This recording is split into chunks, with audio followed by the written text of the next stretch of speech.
ज़्यादातर जो कंपनी में जो मसला है वो बेनिफिट को लेकर हुआ है, तो इस मीटिंग से क्या नतीजा निकला और ये लोगों को कब तक मिलने लगेगा?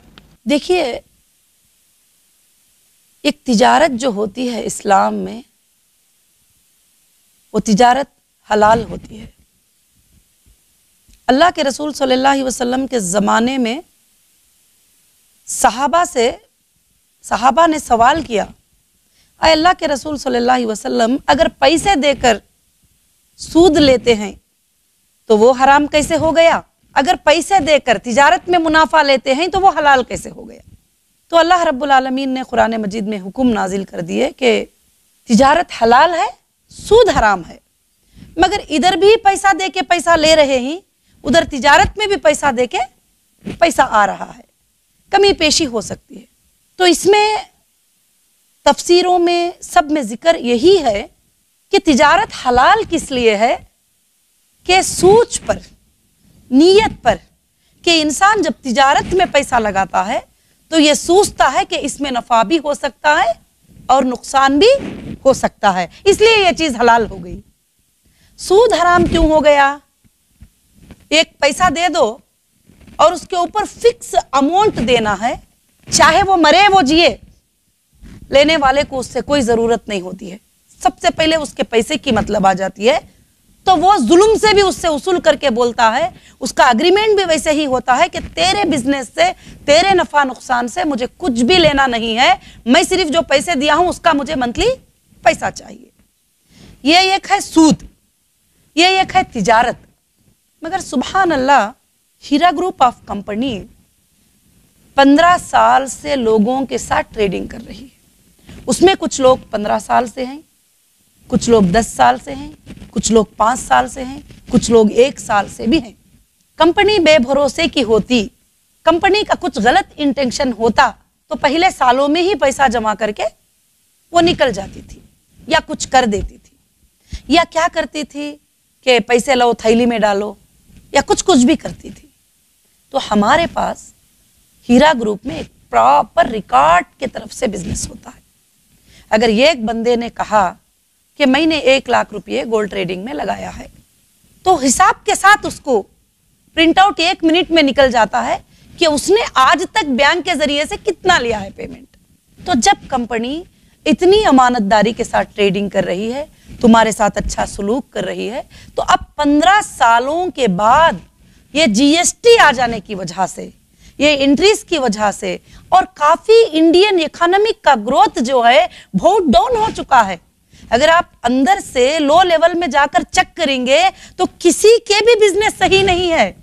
अभी इस बार आईटी रिटर्न फाइल होने के बाद देखिए, मार्च के बाद, क्योंकि जीएसटी इसी साल से शुरू हुई है ना, जो जीएसटी स्टार्ट हो जाने के बाद बिजनेसें पूरे के पूरे जो है डाउन हो चुके हैं, क्योंकि वो एक अलग सिस्टम आ गया।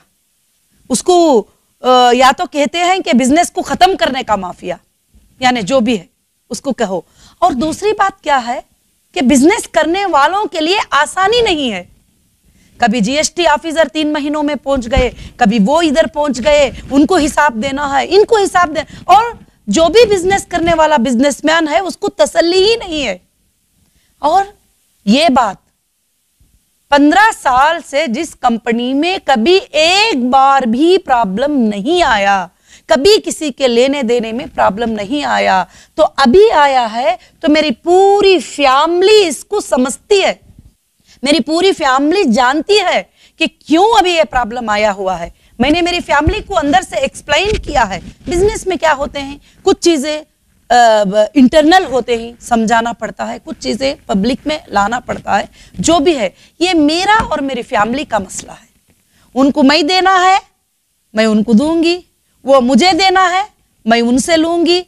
वो मुझे चाहे तो टाइम दे सकते ही, मैं उनको चाहे तो ज्यादा दे सकती हूँ, टाइम दे सकती हूँ, सब कुछ वो हमारा मसला है। हर कोई बंदा उठकर बीच में खड़ा हो जाए और बोलता रहे और बोर्डें लगा के रखे, तो ये तो मेरे ख्याल से जो है ये इल्लीगल है, इस्लामी तरीके से भी ये इल्लीगल है, कानूनी भी, और ये इल्लीगल है गवर्नमेंट में भी। इंशाअल्लाह वो हीरा ग्रुप प्रूफ करेगा। मैम, सर्वे से पता चल रहा है कि कुछ लोग अपनी रोटी सेकने के लिए कंपनी पर कीचड़ उछाल रहे हैं और पब्लिक सपोर्ट हासिल करना चाहते हैं, जिसके लिए उन्होंने हीरा ग्रुप के मेम्बरान को सॉफ्ट टारगेट बनाया है। तो क्या ये लोग हीरा ग्रुप के मेम्बरान के जरिए अपनी रोटी सेक पाने में कामयाब हो पाएंगे? देखिए, मैं सबको यही कहा है कि कुछ हमारे मेंबर को भी लोगों ने बहकाया है। जैसे मैं फैमिली कहती हूँ, तो फैमिली में 4 बच्चे होते हैं, तो उसमें 4 भी एक तरह के नहीं होते। 3 सब्र वाले होते हैं तो एक बेसब्री वाला भी होता है। मैं उनको वही समझती हूँ। मगर जिन्होंने इलीगल हरास करने की कोशिश की है, उन पर तो हम स्टेप जरूर लेंगे, क्योंकि कानूनन जो भी आ रहा है पॉलिसी के हिसाब से, एक पॉलिसी है, स्ट्रॉन्ग पॉलिसी है। जो भी आ रहा है वो 18 ईयर्स एज का है, जो अपनी मर्जी से आ रहा है और उसने फॉर्म फिलअप किया है, फॉर्म पे साइन किया है, उसका हमारा एक टर्म्स एंड कंडीशन अग्रीमेंट है। जो गोल्ड ट्रेडिंग कर रहा है, जो टेक्सटाइल ट्रेडिंग कर रहा है, जो फूडेक्स ट्रेडिंग कर रहा है, जो भी कर रहा है, उसका एक पर्टिकुलर टर्म्स कंडीशन है। तो जाकर फौरन से फौरन कंप्लेंट कर देना, ये कर देना, उससे कुछ भी होने वाला नहीं है, उससे उनका नुकसान ही होगा। इसीलिए तो मैंने पिछले भी बार एक इंटरव्यू में कहा है कि जो भी इस तरह के हरकतें करते हैं, जो अपनी फैमिली में से जाकर जो हरकतें करते हैं, उनको फैमिली में से बड़े लोग सबक जरूर सिखाएंगे। मैम, कभी कभी ऐसा होता है कि कुछ लोग झूठी शोहरत पाने के लिए किसी अच्छी चीज़ पर या किसी बड़े शख्सियत पर हमला करते हैं और कीचड़ उछालते हैं। तो कहीं ऐसा तो नहीं कि क्योंकि आप एक आलमी शोहरत याफ्ता शख्सियत हैं, तो कहीं ऐसा तो नहीं कि कुछ लोग आप पे कीचड़ उछाल कर शोहरत हासिल करना चाहते हैं?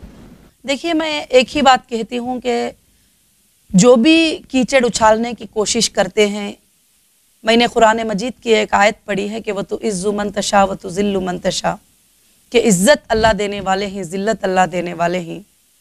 ऐसे कई लोगों को, कई अच्छे लोगों को लोगों ने कीचड़ उछाला है, मगर कुछ नहीं होता, उनके ही ऊपर कीचड़ उछल जाता है।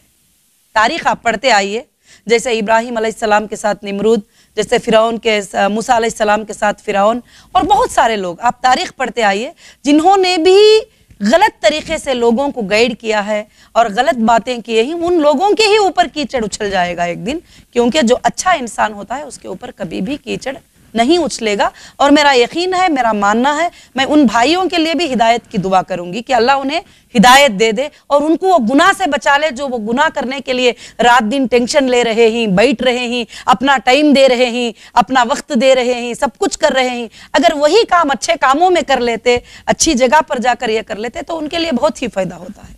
मैम, एक खबर ये भी आ रही है कि जो इन्वेस्टर का पैसा था, कंपनी में लगा हुआ था, उसको कर्नाटका के इलेक्शन में खर्च कर दिया गया। इसमें कहाँ तक सच्चाई है? देखिए, जो लोग कंपनी में पैसा लगाए थे और वो उसके मार्ट चल रहे हैं, उसके शॉपिंग मॉल चल रहे हैं, उसका बिजनेस हो रहा है, अलग अलग तरीके से ये हो रहा है, और जो इलेक्शन हमने किया है उसका इससे कुछ लेना देना नहीं है। और हीरा ग्रुप सोशल वर्क सालों से करता आ रहा है, वो इलेक्शन को भी एक सोशल जस्टिस ही समझ रहा है, एक सोशल वे में ही काम कर रहा है। इसलिए ये लोगों के अभी वही है ना